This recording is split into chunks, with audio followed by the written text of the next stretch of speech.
ito po, yung sinasabi nila na dapat daw hindi mahungkat itong bank account dahil ito daw ay propaganda.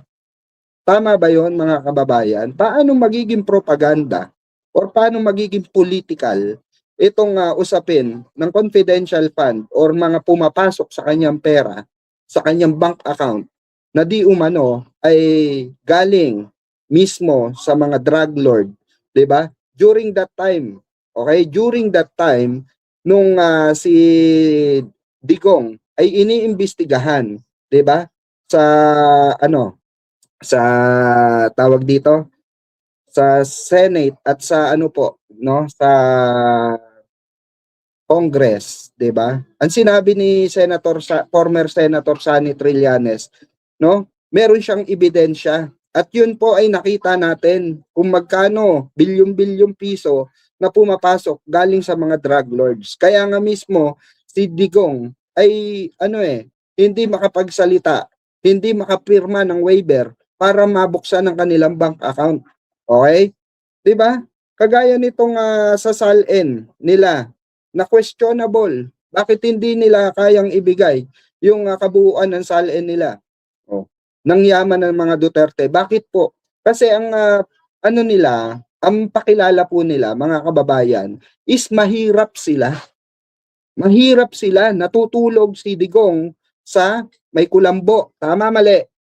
Pinapakita nila na sila ay mahirap kuno. 'Di ba? Pero ang katunayan, nagbabayad po sila kay Attorney Kaufman ng nagkakahalagang humigit, no, 150 million, kasama na po yung mga niya, yung mga iba pa, yung mga legal team niya ni Duterte. Kay Kaufman lang po 'yon, kulang-kulang 150 million pesos. Imagine that, na kung susumahin, magkano lang ang SALN na inilagay nilang SALN nila ni Sara Duterte. Kahit pag-combinein pa natin ang buong SALN ng pamilya Duterte, tinatarantado tayo. 'Di ba? Hindi nila kaya or hindi nila afford na magbayad ng 150 million a month kay Attorney Kaufman, 'di ba? Kung nakabase lamang po sa SALN. Yun yung tinutukoy natin, yun yung pinupunto ng impeachment na ito. 'Di ba? Wala nga masabi si Sara Duterte na puro politika na lang daw, puro ganito, puro pamumulitika nila, puro propaganda nila. Ay hindi. Hindi propaganda yan. Kasi kung propaganda yan, walang ebidensya yan. Kagaya nung 18 ex-Marines.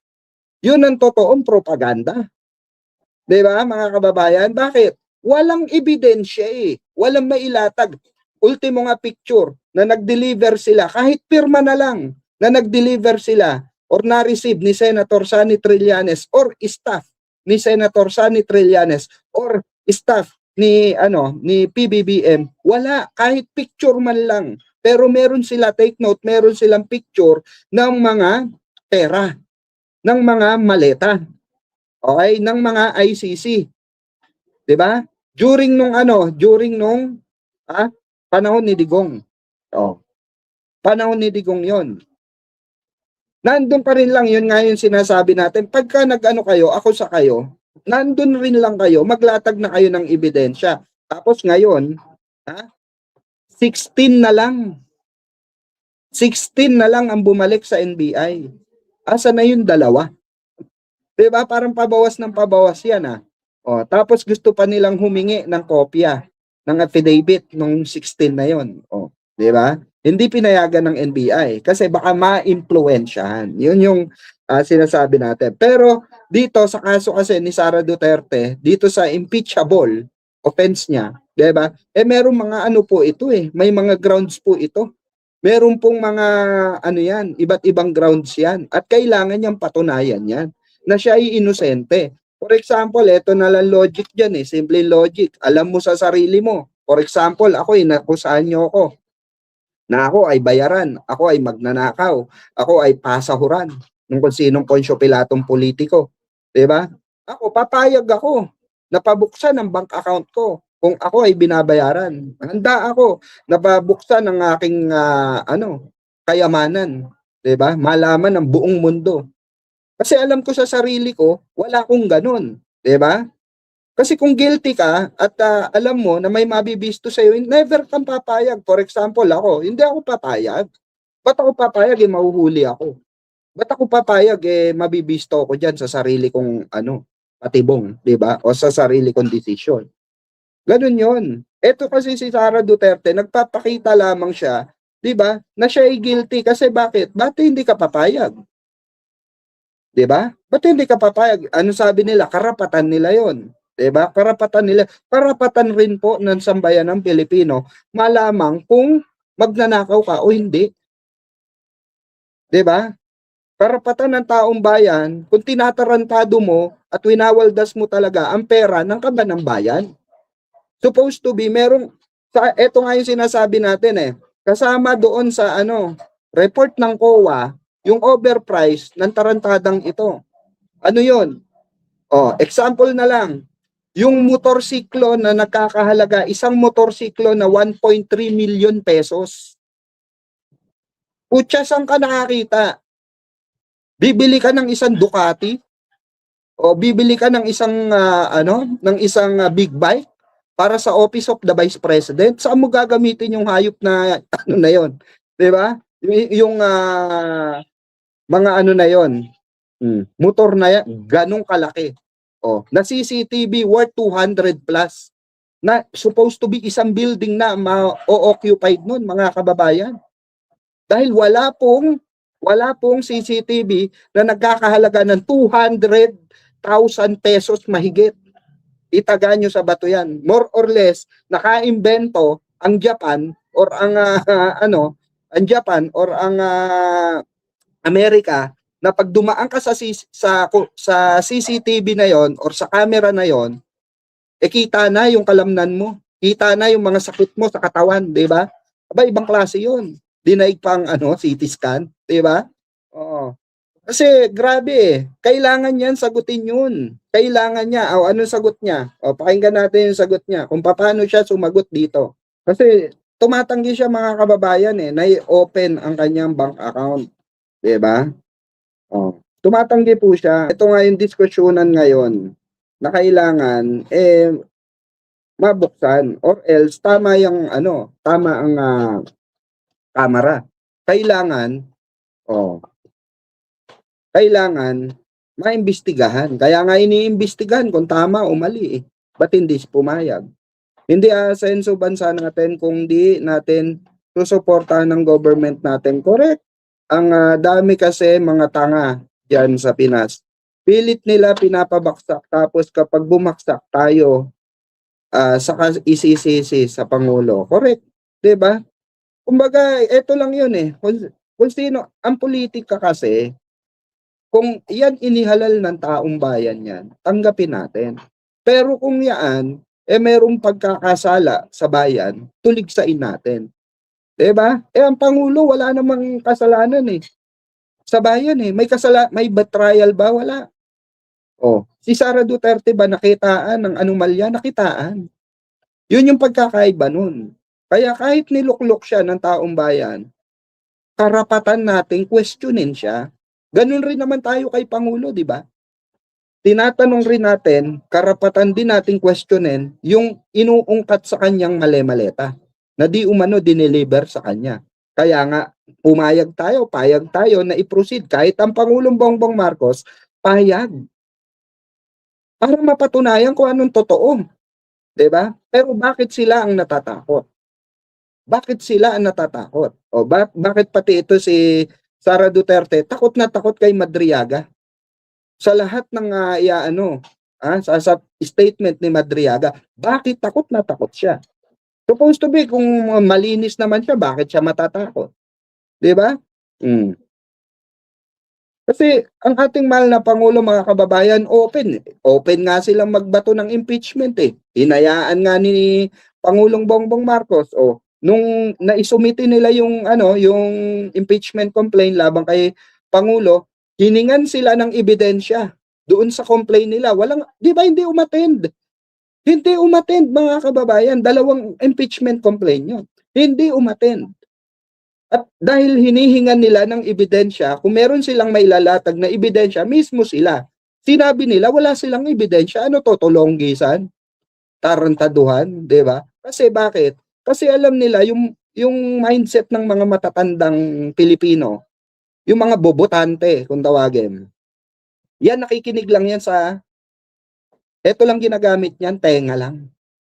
Pero utak hindi yan nagamit. Hindi yan mga nagamit. Kung sino lang yung naririnig nila na malakas, nandun pa rin sa old school. Nandun pa rin sila sa sistemang lumang-lumang sistema. Kaya nga pasalamat tayo mga kababayan, marami nang nagkandamatay na bobotante. Napalitan na ng bagong botante ngayon, which is yung mga kabataan. 'Di ba? Last election, halos majority ng mga bumoto kabataan, bagong botante. Napakadaming bumotong bagong botante. 'Di ba? Kaya itong sinasabi ni Sara Duterte, ito pakinggan natin. Impeachment proceedings have no due process. The conclusion of the determination of sufficiency in grounds. This was the determination of the House Committee on Justice on the impeachment complaint against Vice President Sara Duterte after her COP submitted a consolidated verified answer at Caldelam, signed by 16 lawyers. Kung nakita kasi natin na sagot ni VP Sara Duterte ay wala talagang direktang sagot at iwas na naman sa pananagutan at hindi yan papayagan ng mamamayan. Meanwhile, Teachers Party List Representative Antonio Tino responded to one of the points with a verified answer where the Vice President's camp claimed there was allegedly no due process in the impeachment proceedings. Walang batayan ang pagyak niya ng kawalan ng due process. Nabigyan siya ng abiso ng komiting ito, binigyan siya ng pagkakataong sumagot. Correct. Nakapagsumite nga siya ng kanyang panig. Among the impeachable grounds raised against VP Sara are culpable violation of the Constitution, rampant corruption, bribery, betrayal of public trust, and other high crimes. To recall, the Vice President's camp responded to the notice of the Justice Committee within the deadline given last Monday, while the complainants waived their rights to file a reply. Since the answer does not specifically traverse the material allegations nor provide a substantive counter version of the facts, there is nothing for the complainants to respond to.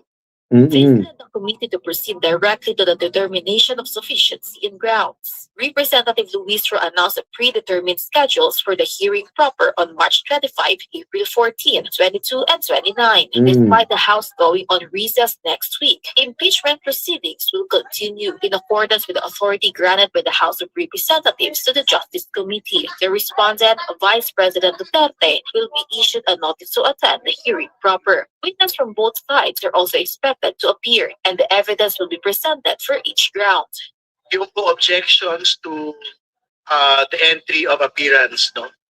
Doon sa dalawa pong mga abogado ni Vice President Sara Duterte, yung pong subpoena ng SALHENS, bank records, tax documents, corporate records po ng mag-asawang Duterte Carpio at ng pong mga kumpanya na nakalista po sa 2024 SALN will probably be raised in that proceeding.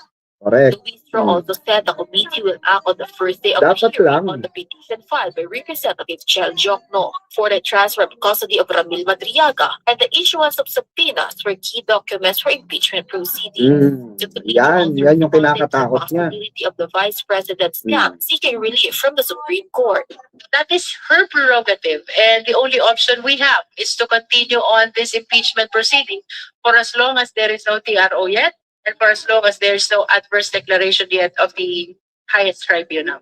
After the hearing proper, the committee report will be voted on in the plenary if it obtains at least 1/3 of the vote. Custodio for the national TV. So ayan yung sinasabi natin mga kababayan na supposed to be dapat sagutin niya talaga. Hindi naman biro yan, hindi naman joke-joke lang yan eh. 'Di ba? Lahat yan merong ebidensya, lahat yan nalatagan ng ebidensya. Pero bakit, 'di ba? Wala siyang direktang kasagutan. Oh, bakit hindi niya pinupunto, 'di ba? Na siya ay malinis na tao, siya ay malinis na politiko. Siya ay walang tinatago, 'di ba? Siya ay kaya niyang patunayan na siya ay inosente. Bakit hindi niya kayang gawin 'yon, mga kababayan? Wala kang gawa